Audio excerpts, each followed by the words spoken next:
Merry Christmas. Luke 2:7 says, "And she brought forth her firstborn son, and wrapped him in swaddling clothes, and laid him in a manger, because there was no room for them in the inn." Mary shivered almost violently, and Joseph gathered the 2 woolen blankets and wrapped them around her. She held her newborn in the crook of her arm, both of them resting and recovering from the traumatic night. Even wrapped in wool, Mary still shivered. Was it from the cold or the trauma? Joseph didn't know. He sat close to warm her, but also to see the baby, the Son of God, Jesus. He had come into the world silently at first, but within moments he gave a squalling protest to the cold air. Mary swaddled him in cloths to dry and warm him, just as Elizabeth, midwife, had done. He was quiet and warm now. His shiny black hair stuck flat to his little head, and he was still, except for that little indentation in the middle of his head where Joseph could see the bleeding of divine pulse.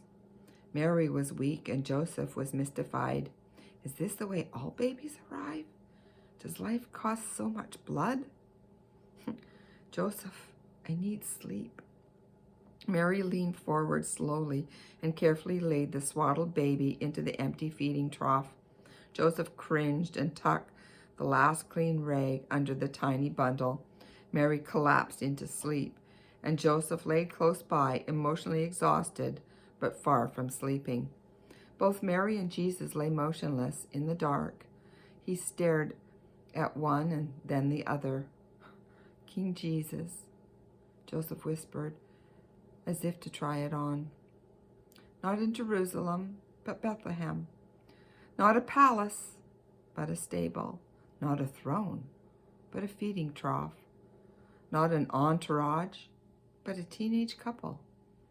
No one heralding his arrival except a lonely descendant of David, whispering his divine title, King Jesus."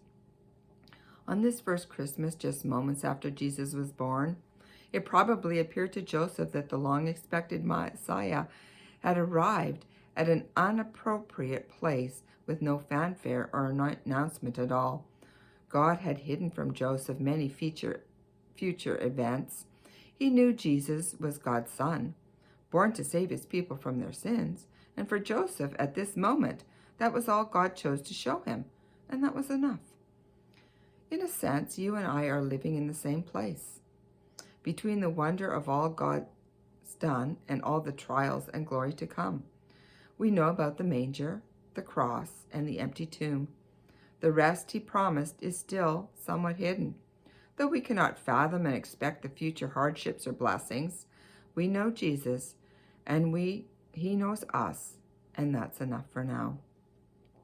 Dear Lord, you have veiled the sacred night with few details, the details of the moment that divides history you have kept private, but its implications you have declared as good news to all people.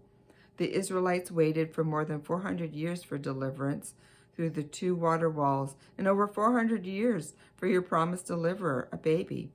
And we are waiting now, some 2,000 years later, for your glorious appearing, when every knee will bow and proclaim, King Jesus. Amen. Thanks for listening. I hope you have a Merry Christmas today, and I hope you've enjoyed our Advent series leading us up to this day.